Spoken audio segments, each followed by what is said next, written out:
시청자 여러분 반갑습니다. 증시콜라텍 진행의 아나운서 김소정입니다. 한 주의 마지막 거래일인 오늘 양지수 모두 상승세로 마감했습니다. 전날 뉴욕 증시에서는 금리 인하를 뒤늦게 반영하며 3대 지수 모두 상승세로 마감했고요. 오늘 국내 증시도 이 흐름에 따라서 상승세로 마감을 했습니다. 코스피와 코스닥 양지수 모두 빨간불 켜는 시장이었는데요. 코스피 같은 경우에는 0.49% 상승세, 코스닥의 상승세가 더 컸습니다. 코스닥은 1% 넘게 상승하면서 748포인트 거래를 마쳤습니다.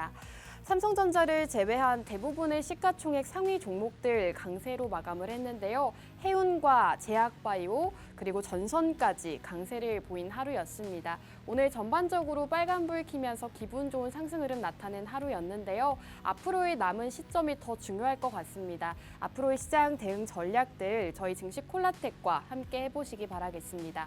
오늘은 오치열 전문가님과 함께하는 방송인데요. 오치열 전문가님께서 방송에서 공략 주셨던 종목들 한번 살펴보고 넘어가도록 하겠습니다. 자, 최근 전문가님께서 인공지능 관련주를 또 꾸준하게 소개해 주시고 굉장히 높은 상승률 기록하고 있습니다. 이스트소프트라는 종목 두 번이나 소개해 주시고 두 번 다 20%가 넘는 상승률 달성할 수가 있었고요. 모트렉스 자율주행 관련주로 소개해 주시고 15% 기록하고 있습니다. 폴라리스 AI 같은 경우에 또 현재 19.5% 기록하면서 이 AI 챗봇 관련주 준비해 주실 때마다 20%가 넘는 상승률 기록하고 있는데요. 이렇게 매주 꾸준하게 여러분들께 상승 나오는 종목 소개해 주고 계십니다. 오치열 전문가님은 매주 딱 금요일 오늘만 만나보실 수가 있으니까요. 저희와 함께 하시면서 오치열 전문가님의 공략주 만나보시는 시간 가지시기 바라겠습니다. 함께 하시는 방법 먼저 소개해 드릴 텐데요. 우측 하단에 QR코드 나오고 있습니다. QR코드 통해서 저희와 함께 해주시면 실시간 시황 브리핑부터 종목에 대한 전략 만나보실 수가 있으니까요. 빠르게 저희와 함께 해주시기 바라겠습니다. 자, 그럼 오늘 함께 해주실 오치열 전문가님과 인사 먼저 나눠보겠습니다. 전문가님, 안녕하세요. 네, 시청자 여러분 반갑습니다. 증시콜라텍의 오치열입니다. 오랜만에 또 이제 비가 거침없이 쏟아지고 있습니다. 네. 지금 차 오는데 선이 안 보여가지고 옆 차들이 막 들이밀고 죽을 뻔했습니다. 죽을 뻔했는데 다행히 증시는 오늘 빨간불로 코스닥, 코스피 모두 양지수 상승 마감했습니다. 금요일장에는 심심하죠. 심심한데 네. 그래도 오늘 긍정적인 모습들 나와줬는데 이거에 대한 이유라든지 뭐 그런 것들이 있습니다. 뭐 여러 재밌는 이슈들도 많이 있고 뭐 이번에 애플도 그렇고 재밌는 이슈들이 좀 있는데 결과적으로는 뭐다? 다 기준금리가 어느 정도 인하가 될 것이다라는 기대감이 많이 지배적인 상태이다. 그리고 이제 뭐 제롬 파월 의장도 이야기를 많이 하고 있습니다. 이제 기준금리 시기가 왔다. 이제 내릴 거다. 뭐 이렇게 이야기도 하고 있고 실질적으로 내려가고 있고 그 한국은행과의 그 어느 정도의 갭이 있습니다. 이거를 통해 가지고 이제 한국은행도 기준금리를 내려야 하지 않을까 약간 이런 거에 대한 기대감 때문에 투자 심리가 굉장히 많이 살아나고 있는 상태다. 이걸 통해서 여러분들은 보시면서 야 이제 이런 타이밍에 우리가 어느 종목들로 어떤 종목들로 수익을 가져가야 할까 많이 고민을 하실 거예요. 네. 제가 봤을 때 뭐 그 가계대출이라든지 이런 것들을 보니까 이 부채 비율이 기준금리가 계속 올라가는데도 불구하고 가계대출이 어마어마하게 올랐습니다. 네. 뭐 주담대 때문에 뭐 많이 오른 그런 상황인데 이 상황에서 많은 분들이 심리적으로 뭐 부동산 투자도 많이 할 것이고 뭐 다른 데 뭐 비트코인이라든지 그 주식이라든지 뭐 많은 투자를 할 건데 제가 오늘 아주 기똥찬 종목들을 가지고 왔습니다. 사실 오, 네. 저번 주에 좀 안내를 해드렸던 종목을 그 종목도 한 4% 정도 일주일에 한 이틀이죠. 왜냐하면 이번 주에 이틀밖에 없었으니까 이틀 새 한 4% 정도 상승이 나왔는데 이걸로는 좀 부족하다. 아직 시작을 안 한 종목이니까 한 번 더 공략을 해서 제가 여러분들 추석 연휴 끝났으니까 이 연휴 선물이라고 생각을 하시고 여러분들이 받아가시면 굉장히 나이스하지 않을까 해서 한 주 더 가지고 왔습니다. 이 종목들은 제가 1부 종목, 2부 종목 다 끝나고 뭐 궁금하신 분들은 저한테 오셔서 어떤 종목이냐 물어보시면 안내를 해드릴 테니까 여러분들은 그냥 저와 함께 끝까지 시청하시면 될 것 같습니다. 네, 추석 이후에 또 상승을 보일 수 있는 종목 오늘도 두 가지나 준비를 해주셨다고 합니다. 일부 종목과 2부 종목이 모두 기다리고 있는데요. 두 가지 공략주에 대한 정보, 어떤 종목인지 그리고 가격 전략 함께 세워보고 싶다 하시는 분들은 생방송 시간 중에 저희와 함께 해주시면 되겠습니다. 우측 하단에 QR코드 나오고 있습니다. QR코드 쪽으로 카메라 어플 실행하시고 가깝게 비추시면 입장 가능합니다. 스캔하시고 입장하셔서 오치열 전문가님의 전략들 함께 만나보시기 바라겠습니다. 자, 전문가님 우선 최근에 금리 인하가 됐잖아요. 빅컷이 단행이 됐는데 이와 관련해서 좀 금리 인하 수혜 테마들이 상승을 보였더라고요. 이쪽을 지금 살펴보는 건 어떻게 생각하세요?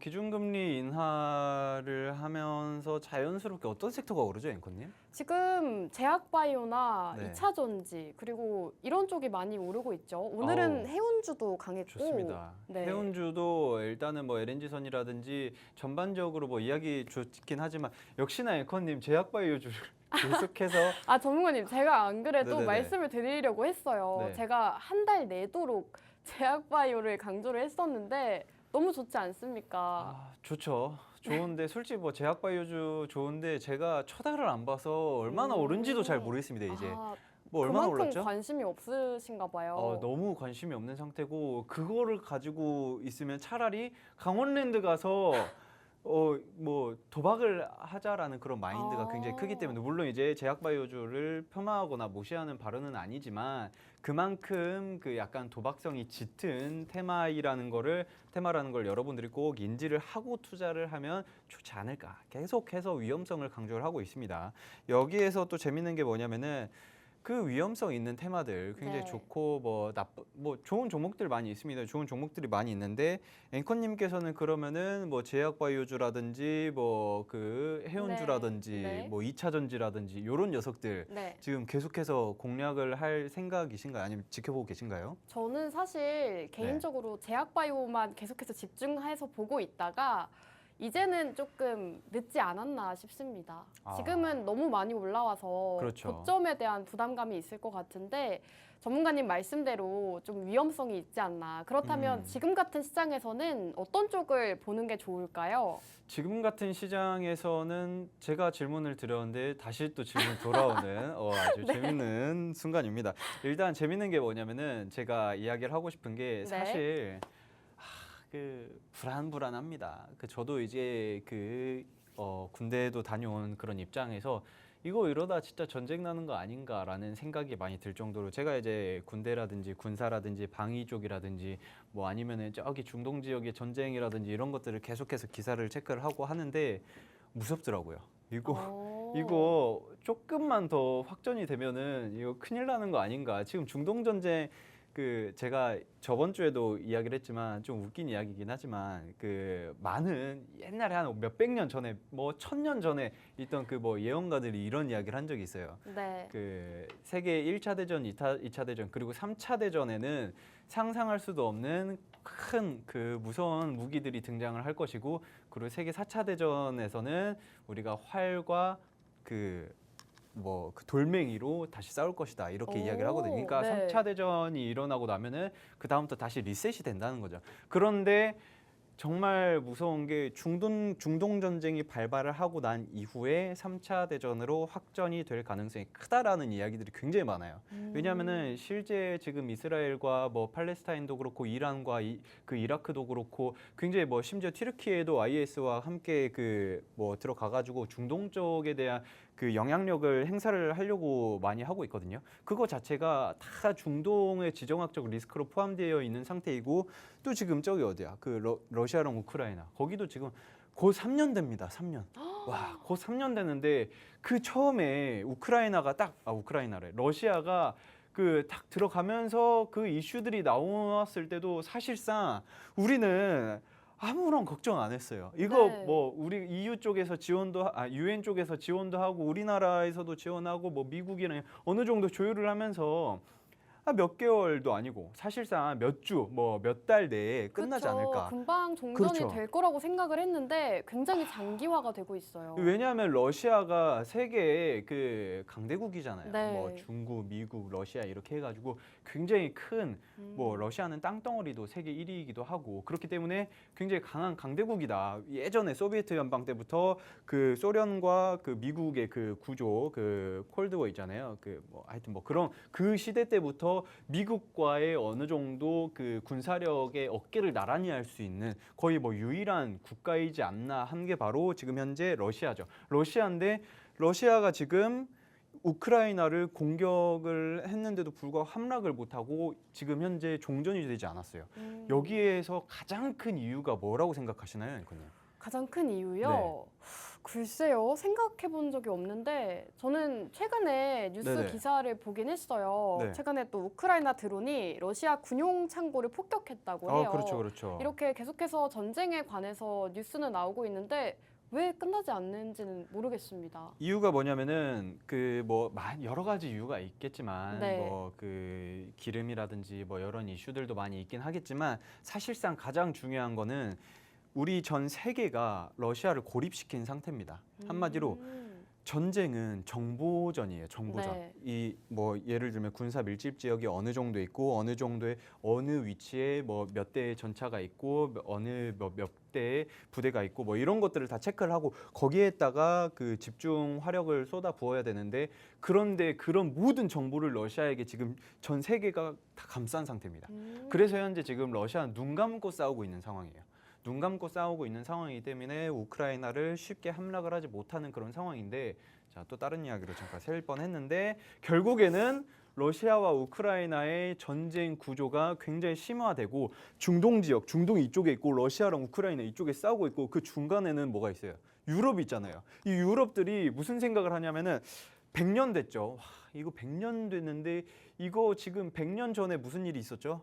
1차 대전, 2차 대전이 있었잖아요. 그러니까 야, 100년 전이면은 이제 전쟁이 일어났던 그 세대들이 다 그 다음 세대까지 나은 상태에서 전쟁의 기억이 가물가물하면서 우리는 이제 유럽 평화의 그 도시 뭐 이렇게 지내고 있는 상태에서 갑자기 옆에서 막 폭탄 터지고 막 이거 우크라이나도 유럽인데 막 이렇게 문제가 생기고 그러다 보니까 야 이거 큰일 났다. 우리나라도 안전한 곳이 아니구나. 지금 뭐 중동에서 뭐 이란이 뭐 핵을 쏜다 어쩐다 뭐 이런 그 불안감 그리고 러시아가 원래 그 블랙북이라는 하여튼 뭐 그런 게 있습니다. 그런 게 있는데 그러게 되면은 핵 전쟁으로 넘어가는 거 아니에요? 이 불안감들이 계속 엄습해 오면서 자연스럽게 그럼 우리 이제 방위를 네. 조금 그 방위 예산에 대한 것들을 조금 올려야 되겠다라고 해가지고 실제로도 우리나라 국방비 예산이 GDP당 한 2%가 넘으면 2.6%인가 그런데 네. 이것도 굉장히 많이 투입을 하고 있는 거예요. GDP 그쵸. 대비. 그런데 지금 원래 유럽 국가들의 GDP 대비 국방비 투입률이 한 1% 중반 1.4%, 5% 이렇게 왔다 갔다 한 상태였는데 바로 이제 전쟁이 나다 보니까 야 이거 큰일 났다. 이제 한 1% 후반대까지 올리고 이제 그 이후로 2% 초반대까지 늘리자라고 이야기를 많이 하죠. 네. 그렇게 되면서 자연스럽게 어느 나라가 수혜를 받을까요, 앵커님? 우리나라가 받나요? 우리나라가 받을까요? 그래서 가져오신 게 아닐까요? 그렇죠. 웃긴 우문현답이 이런 거죠. 자, 웃긴 이야기를 질문을 했는데, 자, 우리나라가 왜 방위산업체가 네. 굉장히 좀 핫하고 유럽들도 GDP가 그래도 우리나라보다 훨씬 뭐 독일이라든지 영국이라든지 네. 돈 많이 버는 애들이 많잖아요. 네, 네. 그런 애들이 왜 굳이 별로 기술력도 안 좋아 보이는 우리나라의 방위산업체에게 그 돈을 지불해가지고 네. 그거를 가지고 올까요? 저는 기술력 때문이라고 생각을 했는데요. 기술력 때문이 아닌가요? 그렇죠. 저 우문현답의 향연이 계속해서 이어지고 있습니다. 맞아요. 저는 개인적으로 우리나라 방산 기업들이 기술력이 좋으니까 많이 수출을 하고 있는 게 아닌가 이렇게 생각을 했습니다. 우리나라 방위산업체들 죄송합니다. 제가 계속해서 앵커님과의 질문을 통해 가지고 약간 티키타카하는 모습을 보여드리려고 했는데 자꾸 바보 같은 질문만 하고 있는 제 자신을 발견했습니다. 제가 그냥 이야기하는 게 나을 것 같습니다. 우리나라 그 전 세계적으로 네. 그 지금 전쟁 중인 국가가 우리나라밖에 없었어요. 없었었죠. 네. 과거에는. 지금은 뭐 중동 쪽에서도 전쟁이 일어나고 있고 뭐 종교 전쟁 그리고 지정학적에 대한 그런 문제점들 그리고 저기 그 우크라이나 러시아 이렇게 싸우고 있는 상태. 그런데 걔네들도 아주 좋은 뭐 무기라든지 이런 기술력이 있죠. 있는데 걔네들 쓰기 바빠요. 뭐 딱 팔 정신이 없어요.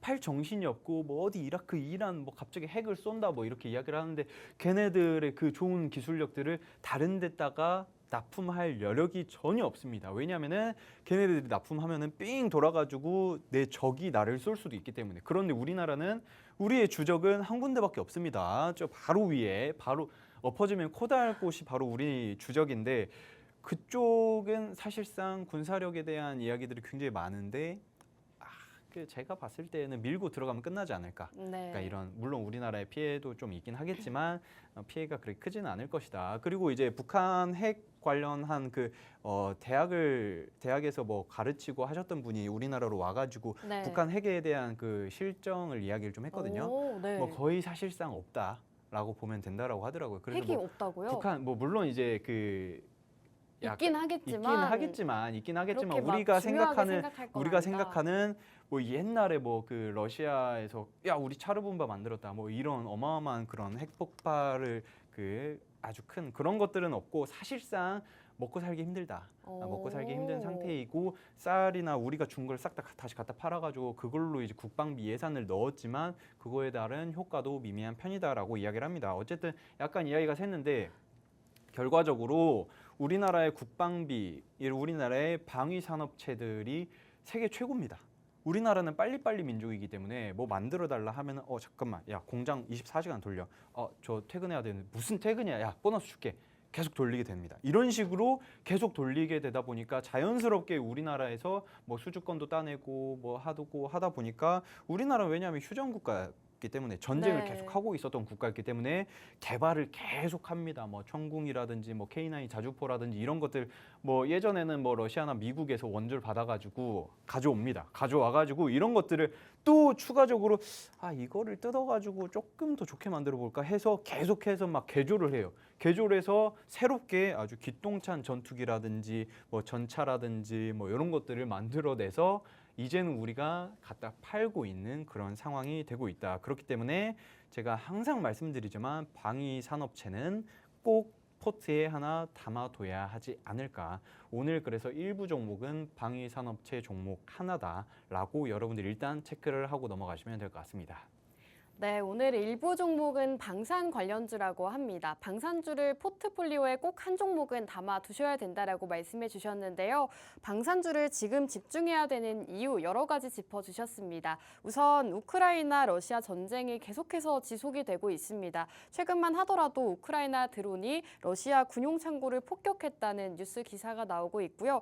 꾸준하게 이 전쟁이 지속되고 있는 모습 나타내고 있습니다. 그리고 유럽 지역에서도 불안감이 커져가면서 나토에서는 현재 방위 예산을 증액하고 있다고 합니다. 이러한 발표들도 나오고 있고 많은 나라들에서 현재 방위 관련해서 예산을 증액하고 있는 그러한 상황이기 때문에 지금 시점에서는 방산 관련주 함께 살펴보시는 게 좋을 것 같습니다. 그리고 많이들 아시다시피 중동 지역의 지정학적 리스크도 꾸준하게 이슈가 나오고 있습니다.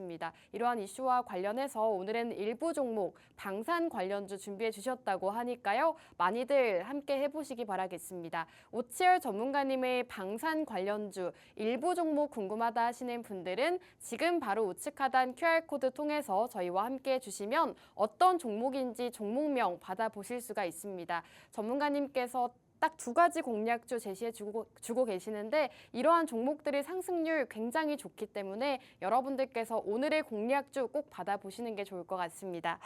자, 전문가님 지금 방산 관련주다라고 말씀을 해주셨는데 네. 방산과 관련해서 좀 많은 이슈들이 있잖아요. 여기에서 좀 최근에 주목할 만한 이슈가 또 있을까요? 일단 뭐 여러 가지가 사실 있긴 하지만 우리나라가 뭐 여러 그 중동 국가라든지 유럽 네. 국가에다가 납품을 많이 하기 시작을 했잖아요. 네. 뭐 그런 관련주다라고 볼 수가 있는 게 이번에 또 오, 이라크에다가 알고 계시죠? 그럼요. 자, 이라크에다가 자, 천공2인가요? 그렇죠. 시청자 여러분들도 이라크에다가 뭐 한 3조 막 요 정도 했던 네. 것 같은데라고 아셔야 됩니다. 왜냐하면 기사가 워낙 잘 나고 있는 상태이기 때문에 천궁2라고 아랍에미리트 다음에 사우디 다음으로 이제 이라크까지 죄송합니다. 이라크에까지 천궁2를 납품을 하기 시작을 합니다. 그거에 대한 그 조단위 수출 확정이 된 상태이고요. 처음에는 어디 뭐 다른 나라 거랑 뭐랑 뭐 비교를 좀 해야겠다 했는데 우리나라의 효율이 너무 좋아요. 예전에 그 우리 K9 자주포와 뭐 전차 뭐 이런 것들을 납품을 할 때도 뭐가 있었냐면 원래는 한 5명이 운전을 해야 되는 건데 다른 나라 거는 근데 우리나라 거는 3명이서 운전해도 그 정도의 화력이 나온다. 그러면은 인력 자체가 훨씬 더 절감이 되다 보니까 그거에 대한 효율이 훨씬 좋다. 그리고 우리나라에서 천궁도 3조 원 잭팟이 터진 상태입니다. 이 LIG 넥스원의 주가도 오늘 그래서 반짝반짝하고 있는 상태인데 제가 봤을 때는 이제 올라야 되는 상황이죠. 전문가님. 네. 근데 네네. 지금 이 이라크 수출 확정된 게 네. LIG 넥스원이잖아요. 그렇죠. 그러면 저희가 공략해야 되는 건 LIG 넥스원일까요? 그럴 수도 있고요. 아닐 수도 있다. 하지만 그럼 오늘 공략주가 LIG 넥스원일 수도 있고 아닐 수도 있지만 이 수혜를 받을 수 있는 종목이라고 보시는 거죠. 수혜를 받아야죠. 이 천궁이 어떤 무기인지 알고 계시나요? 아니요. 천궁은 일단 각도를 싹 비틀어가지고 뭐 어쨌든 뭐 위로 쏘아 올려가지고 유도탄처럼 위치 정확히 팡 타격하는 그런 건데 네. 이 그 방향 탐지 장치 그리고 거기에 따른 그 미사일에도 요새는 다 전원이 들어갑니다. 전원이 들어가가지고 이 전원과 지금 현재 통제실과의 연결이 되어 있어야 돼요. 네. 그거를 지금 이 LIG 넥스원에다가 납품을 하고 있는 기업이다.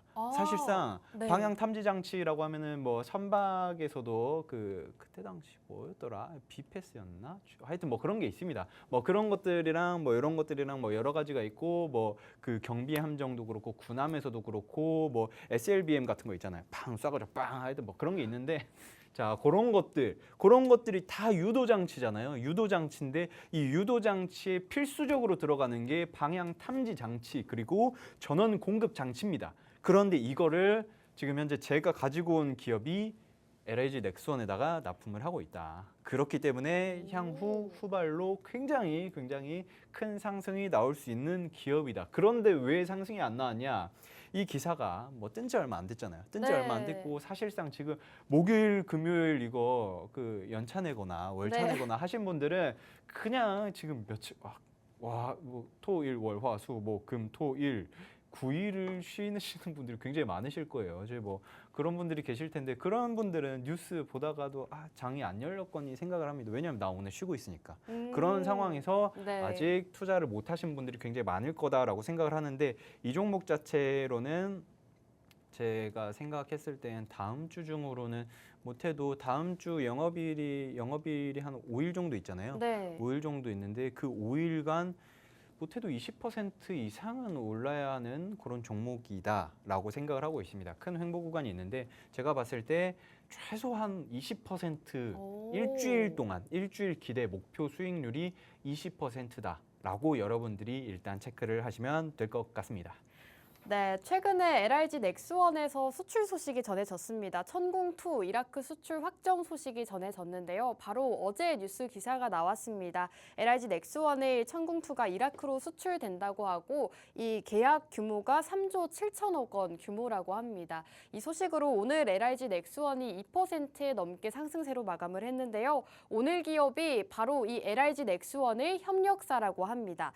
방향 탐사 장치를 LIG 넥스원에 납품하고 있는 기업이라고 하는데요. 이러한 수출 소식과 함께 상승할 수 있기 때문에 오늘 기업 함께 살펴보시는 게 좋을 것 같습니다. 방산 기업 포트폴리오에 꼭 한 종목은 담겨 있으셔야 되는데요. 오늘 방산주를 준비해 주신 만큼 오늘 기업 꼭 함께 해보시기 바라겠습니다. 오늘 오치열 전문가님의 방산주 어떤 종목인지 궁금하다 하시는 분들은 지금 우측 하단 QR코드 통해서 빠르게 함께 해주시면 되겠습니다. 오치열 전문가님 딱 금요일 이날만 방송 나오시는 분이기 때문에 이날 놓치시면 다음 주 금요일까지 기다리셔야 됩니다. 전문가님과 방송이 없는 날에도 함께하고 싶다 하시는 분들 QR코드 스캔하시고 저희와 함께 해주시기 바라겠습니다.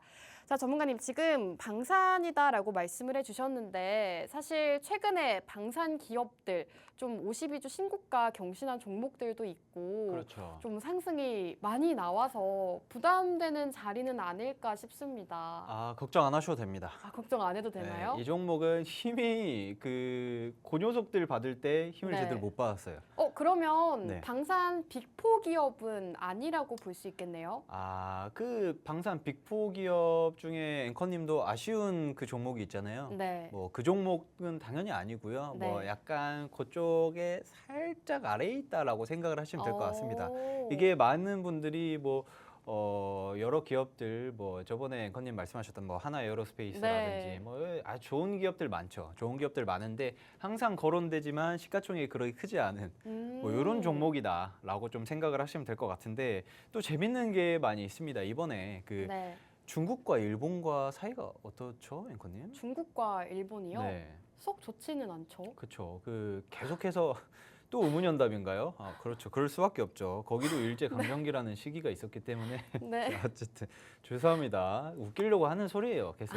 그런데 왜냐면 졸리면 안 되니까. 자, 지금 현재 그 네. 중국이 문제를 계속 일으키고 있습니다. 그 대만 해협 쪽으로 넘어가가지고 뭐 군사 훈련을 하고 있고 뭐 항공기를 출동을 해가지고 대만 해역 쪽에다가 예를 들면 우리나라로 치면은 중국 쪽에서 EEZ를 EEZ는 일단 그 경제 해역이고 어쨌든 뭐 대만과 중국과의 그 중간 해역이라고 할 수 있는 것들이 ADIZ라고 방공실 하여튼 뭐 그런 게 있습니다. 그런 게 있는데 중국 쪽에서 그 반대편으로 계속 넘어오는 상태죠. 왜냐하면은 대만에 대한 그 외교적 고립을 시키기 위해서이기도 하고 사이버 공격도 계속 하고 있고 정보 쪽에서도 막으려고 하고 있고 왜냐하면은 뭐 어떻게 해보겠다 그거예요. 해보겠다 그거고 뭐 항공기도 투입을 하고 틈만 나면은 이제 대만을 힘들게 합니다. 힘들게 하고 있는 상황인데 이러다 보니까 자연스럽게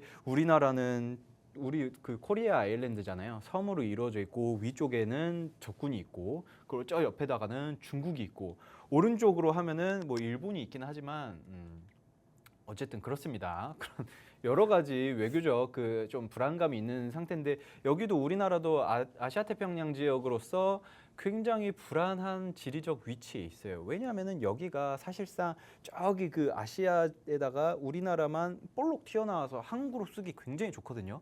그렇기 때문에 예전에 중국에서도 그렇고 일본에서도 그렇고 뭐 어떻게 뭐 누가 뭐 우리나라를 가지려고 한반도에서도 많이 싸우고 뭐 이런 상태였는데 그러다 보니까 중국 쪽에서의 그 대만 쪽으로 넘어오려는 그런 움직임들이 보이면서 자연스럽게 아시아 태평양 지역의 그 군사 긴장감이 많이 감돌고 있습니다. 그렇게 돌고 있는 상황에서 일본은 또 무슨 결정을 내렸냐? 올해 초에 올해 한 3월 말이었나? 3월 중순에 야, 우리 국방비 1,000조 쓰겠다라고 이야기를 해버립니다. 국방비 1,000조 예산을 투입을 하겠다. 뭐 한 번에 투입한다는 게 아니라 어느 기간에 최대한 좀 1,000조 가량을 쓰겠다. 이게 제가 알기로 일본 국방비 자위대 포함한 그 국방비가 사상 최대로 기억을 하고 있는데 1,000조 가량을 투입을 해서 우리나라 국방비를 최대한 올리겠다라고 한 이유도 중동 지역 그리고 뭐 저기 그 우크라이나 러시아 여기랑 그리고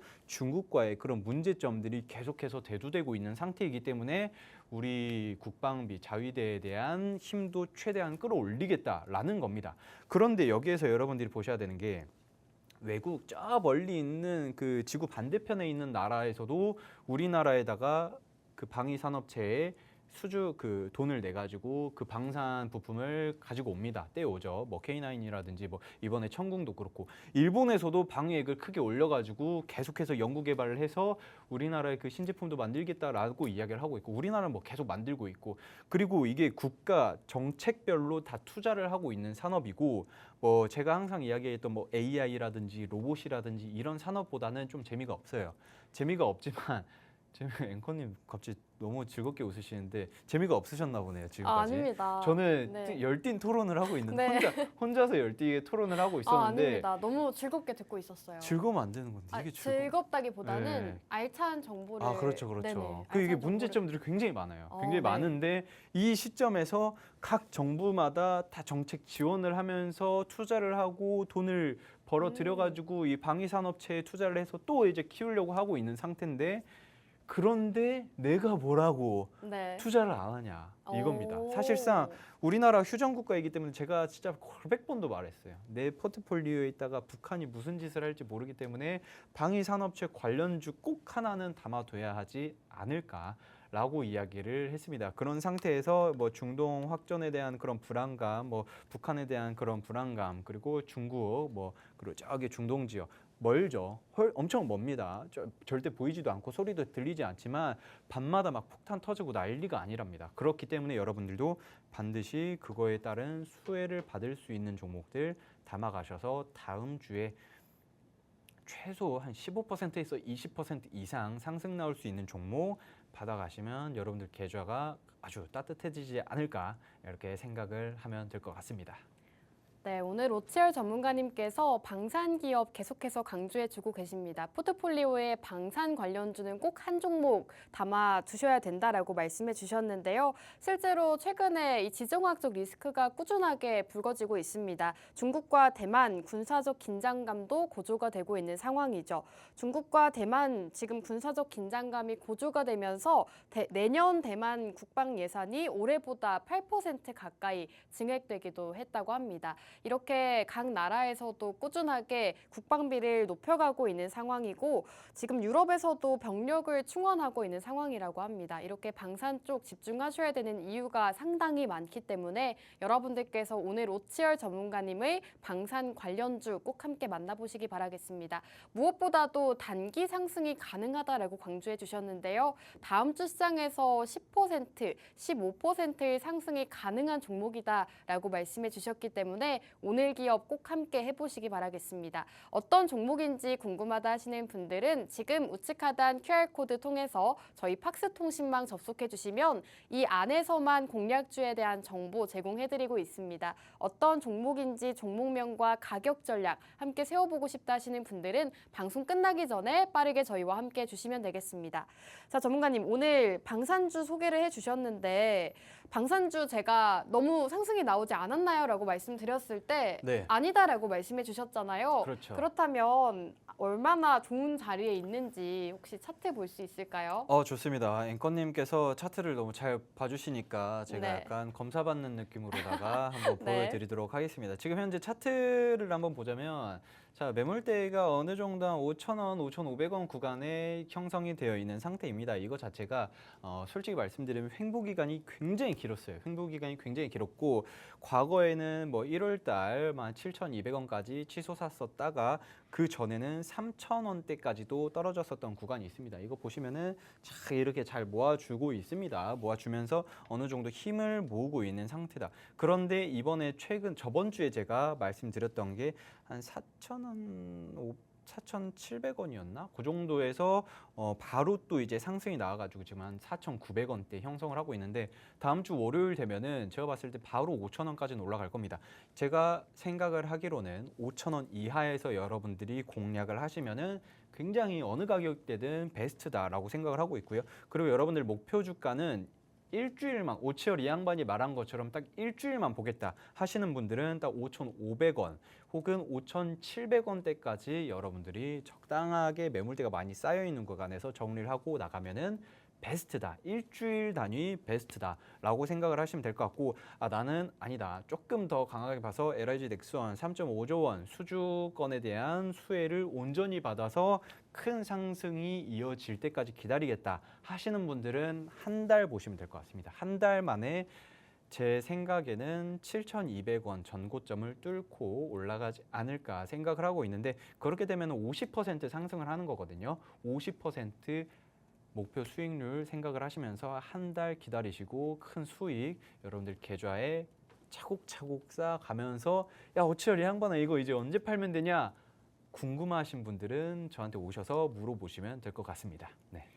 네, 오늘 일부 종목에 대해서 차트 분석도 도와주셨습니다. 우선 5,000원 이하에서 공략 가능하다라고 말씀해 주셨고 단기 목표 주가가 5,500원에서 5,700원 제시해 주셨습니다. 그리고 장기적으로 보기에 또 좋은 상승률을 기대할 수 있다라고 말씀해 주셨는데요. 방산주 오늘 어떤 종목인지 궁금하다, 수익 보고 싶다 하시는 분들은 지금 방송 끝나기 전에 함께해 주시기 바라겠습니다. 우측 하단 QR코드 스캔하시면 저희 함께 하실 수가 있는데요. 함께 하시는 팍스 통신망 안에서만 어떤 종목인지 종목명 제시해드리고 있습니다. 어떤 종목인지 궁금하다 하시는 분들은 빠르게 입장해 주시면 되겠습니다. 자, 그럼 1부 종목은 여기에서 마무리하고 저희는 잠시 후 2부로 돌아오도록 하겠습니다.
증시콜라텍 2부도 힘차게 출발해 보도록 하겠습니다. 2부 종목 바로 만나기에 앞서서 우리 오치열 전문가님의 공략주 함께 하셔야 되는 이유 다시 한번 보여드릴까 합니다. 오치열 전문가님 매주 금요일에만 출연해 주시는 분인데도 불구하고 굉장히 상승률이 좋습니다. 지금 상승률 표 나가고 있는데요. 공략 주시는 종목들마다 두 자릿수의 상승률 기록하고 있죠. 우선 최근에는 모트렉스라는 종목 자율주행 관련주로 소개해 주시고 15%의 상승률 단기간 안에 나타냈습니다. 그리고 폴라리스 AI 가장 최근에 공략 주셨던 종목인데요. 이 종목도 19.5% 굉장히 빠른 기간 안에 상승 흐름 나타냈습니다. 오치열 전문가님께서 공략 주시는 종목들 단기 상승 나오는 종목들이 상당히 많은데요. 이스트소프트도 8월 중순쯤에 소개해 주시고 1, 2주 만에 20%가 넘는 상승률 기록하기도 했습니다. 각각 22%, 21% 달성할 수가 있었는데요.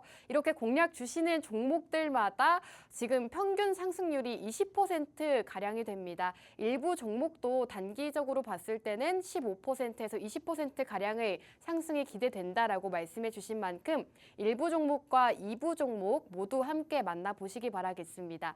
오치열 전문가님과 함께하고 싶다 하시는 분들은 지금 생방송 끝나기 전에 우측 하단 QR코드 통해서 저희와 함께 주시면 되겠습니다. 저희가 생방송 끝나고 나면 문이 닫히기 때문에 끝나기 전에 QR코드 통해서 빠르게 함께 주시기 바라겠습니다.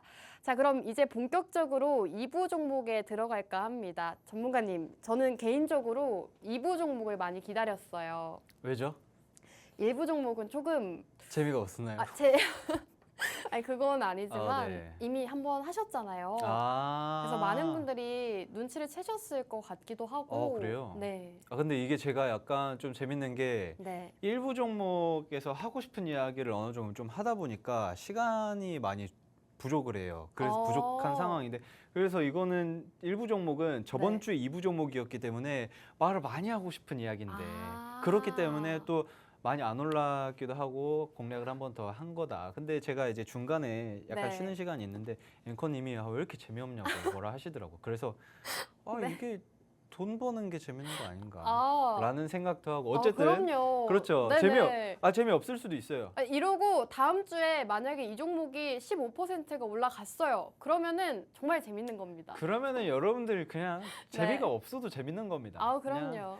계좌에 따뜻한 빨간불이 들어온다 하면은 그냥 금융치료가 되는 이런 거라고 생각을 하시면 될 것 같고 자 2부 종목 제가 이번에는 또 시간이 한 10분도 없는 것 같습니다. 10분도 없는데 자 2부 종목은 금리 인하 수혜주입니다. 사실상 금리 인하 수혜주라고 쓰고 대선 테마주다라고 읽으시면 되는데 그거에 대한 이유를 제가 좀 설명드릴 텐데 이제 기준금리가 인하되면은 앵커님께서 이야기하셨던 것처럼 뭐 신재생이라든지 2차 전지라든지 뭐 그런 쪽에 그 시장에 투입을 많이 하죠. 자본 투입을. 왜냐면은 우리나라 사람들도 기준금리가 인하했다. 그러면은 야 신용대출 받든 뭘 하든 뭐 담보 땡겨가지고 뭘 해서 빨리 뭐 부동산 사든지 뭘 하든지 해가지고 아파트 한 채 사자. 뭐 아니면 다가구 이미 있으신 분들은 다주택 있으신 분들은 더 막 사가지고 이걸로 막 돈을 벌려고 하고 그거에 대한 시세 차이 뭐 요새는 뭐 갭 투자 안 된다고 하지만 뭐 다 합니다. 뭐 다 그렇게 하고 있는 상황에서 돈을 막 이제 쓰죠. 그런데 금리가 높으면은 어떻게 돼요?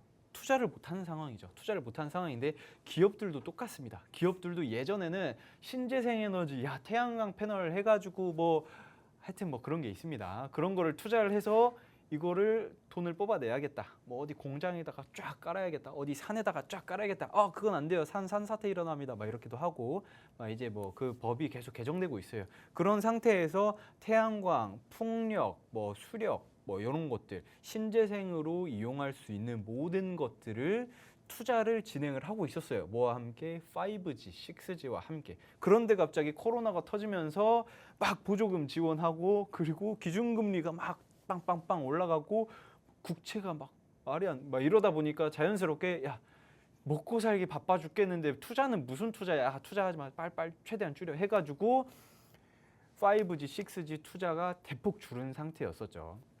그리고 또 신재생 투자까지 많이 줄었었습니다. 그런데 이제 투자를 계속 하자라고 누가 하냐면 조 바이든 미 대통령이 딱 당선되자마자 관련주가 빵빵빵빵 한 3배, 4배 올랐어요. 3배, 4배 오르면서 이걸 보면서 야 역시 그 우리나라 대선 테마주들과는 이게 질적으로 다르구나. 그쪽에서 보조금이라든지 정책 지원이라든지 뭐 이런 것들을 좀 하게 되면은 뭐 조 단위가 우습죠. 그렇기 때문에 이거에 따른 수혜를 어마어마하게 받는구나라고 생각을 해서 크게 올랐습니다. 크게 올랐기 때문에 제가 오늘 가지고 온 2부 종목은 기준금리 인하 수혜주이면서도 자 이번에 또 해리스 부통령과의 그 트럼프 전 미 대통령과의 그 격돌이 있잖아요. 네. 그 격돌을 통해서 누가 싸움에서 이길 것인지는 아무도 몰라요. 아무도 모르지만 이건 팩트입니다. 뭐가 팩트냐면 관련되어 있는 섹터들은 미친 듯이 올라가거나 내려가거나 둘 중 하나일 텐데 제가 봤을 때에서는 그게 크게 상승이 나올 것이다. 왜냐하면 여태 너무 눌려 있었어요.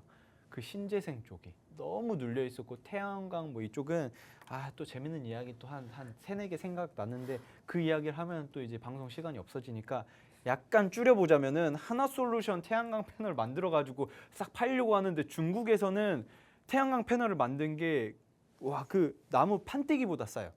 나무 판때기보다 싸서 네. 야 여기 가벽 나무 판때기 사지 말고 그거 비싸잖아. 태양광 패널 중국 태양광 패널 사가지고 이거 딱 세워. 오. 실제로 그걸 만들었습니다. 집을. 아, 그 진짜요? 집 담벼락을 그런 게 있습니다. 그런데 그런 상황에서 하나솔루션이라든지 뭐 같이 관련되어 있는 태양광 패널 뭐 SDN이라든지 우후죽순 빠졌었죠. 그런데 이번에 카멀라 해리스 부통령이 갑자기 급부상하면서 조 바이든 미 대통령이 나 이제 그만한다 해가지고 바로 올라오면서 바로 또 힘을 얻고 있는 게 바로 신재생 관련주다. 신재생이라고 하면은 태양광 패널 당연히 들어가죠. 그렇기 때문에 관련돼서 태양광 쪽 시장이 굉장히 큰 상승 흐름이 이제 슈퍼 사이클이 돌아올 것이다 라고 여러분들이 생각을 하시면 될 것 같습니다.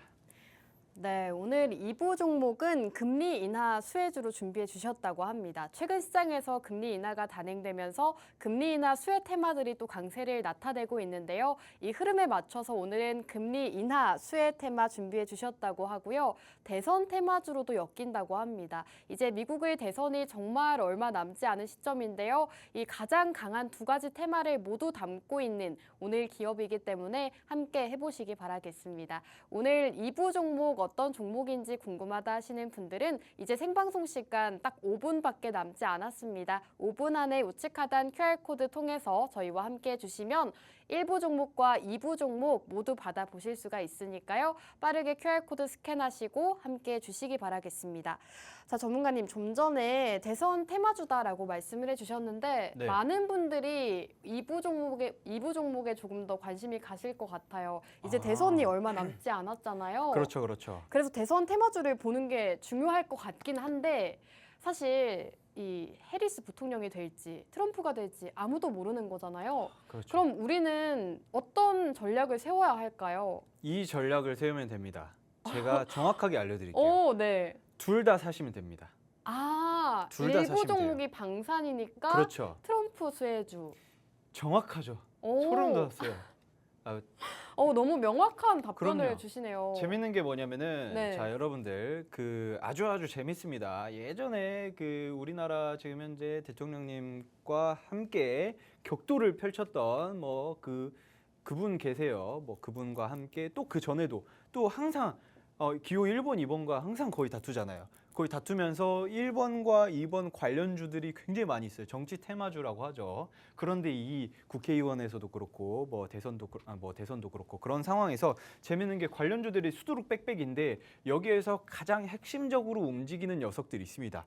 그 녀석들이 그 사람들의 정책 수혜주거든요. 지금 보시면은 자 차트가 아니라 PPT를 다시 한번 보자면은 트럼프 전 대통령께서 이야기를 하고 있는 게 방산 쪽에 힘을 많이 싣고 있어요. 싣고 네. 있는 상태죠. 싣고 있는데 해리스 부통령 후보 같은 경우에서는 신재생 이제 에너지죠? 신재생 쪽, 네. 신재생 쪽 하고 있죠. 그러면 제가 2부 종목이 신재생이라고 말씀드렸습니다. 1부 종목은 방산이죠. 그러면은 둘 다 사시면 돼요. 오. 둘 다 사가지고 그러면은 야 오치열 이 바보 멍청아 하나 오를 때 하나 떨어질 거 아니냐. 그러게요. 그렇죠. 네. 그러면은 하나 오를 때 팔면 돼요. 그럼 기다리면은 또 하나 오를 겁니다. 왜냐하면은 한쪽이 심각하게 편향되어 있지 않아요. 그 지지율이라든지 이런 퍼센트가 이번에 그 해리스 부통령이 그 전국 지지율을 체크를 했어요. 해리스 네. 부통령과 트럼프 미 전 대통령과의 지지율 조사를 했습니다. 그런데 동률이 나왔습니다. 자, 이걸 보고 네. 사실 약간 소름이 돋았어요. 아니 대선 네. 토론회에서는 네네네. 해리스가 좀 더 우세하지 않았나요? 근데 지금 지지율은 동률이네요. 이게 우세했기 때문에 동률인 거예요. 우세했기 때문에 막 오프라 윈프라 쇼에서도 나가고 막 하면서 재밌게 재치 있게 이야기를 하면서도 정치적인 이야기를 하고 정책에 대한 발언들을 계속 하잖아요. 네. 그렇기 때문에 와, 저 사람 되게 인간적이면서도 이런 거에 대해서 해박하구나. 왜냐하면 부통령으로서 이미 자기에 대한 그거를 만들었기 때문에. 그런데 트럼프 미 대통령은 그쪽에 대한 그 지지율에 대한 매니악한 그 측면이 있거든요. 네. 그분들을 아직 제대로 돌파를 못하지 않았을까라고 생각을 했는데 전혀 아니었습니다. 천만의 말씀이었어요. 그래서 지금 네. 동률이 되니까 해리스 부통령께서 아주 즐겁게 이 사진이 그때 당시 사진인지는 잘 모르긴 하겠으나 이게 그 쇼에 나왔을 때인가? 어쨌든 결과적으로는 두 분이 굉장히 비등비등한 상황이기 때문에 방산 쪽도 그렇고 신재생 쪽도 그렇고 엎치락 뒤치락 할 겁니다. 절대 한 번에 이렇게 가고 끝나진 않을 거예요. 이렇게 계속 왔다 갔다 할 건데 제가 봤을 때는 한쪽이 크게 올랐을 때 팔고 또 다른 한쪽은 기다렸다가 또 올라갈 겁니다. 올라갔을 때 파는 식의 전략을 하면은 굉장히 여러분들 계좌가 더블로 따뜻해지는 그런 경험을 하시게 될 겁니다. 네, 오늘 2부 종목은 대선 테마주다라고 소개해 주셨는데요. 실제로 이 해리스 부통령이 신재생 에너지 쪽을 강조하고 있죠. 오늘 2부 종목은 신재생 에너지 관련주라고 합니다. 신재생 에너지 관련주 미국 대선과 관련해서 상승세 나타낼 수 있기 때문에 지금 시점에서 오치열 전문가님과 함께 미리 공략해 보시기 바라겠습니다. 1부 종목은 방산주였고요. 2부 종목은 신재생 에너지 관련주입니다. 두 가지 모두 이 대선 테마주로 엮이면서 상승 수혜를 받을 수 있기 때문에 지금부터 함께 살펴보시는 게 좋을 것 같습니다. 함께 하시는 방법 마지막으로 소개해 드릴 텐데요. 우측 하단에 QR코드 나오고 있습니다. QR코드 스캔하시면 저희와 함께 하실 수가 있고요. 함께 하시는 방에서만 여러분들께 어떤 종목인지 공개해 드리고 있습니다. 자, 그럼 오늘 방송은 여기서 마무리하도록 하겠습니다. 마지막으로 본 방송에서 제공하는 정보는 투자 판단에 대한 조언일 뿐 해당 종목의 가치 또는 상승과 하락 보장하지 않습니다. 시청해주신 여러분 고맙습니다.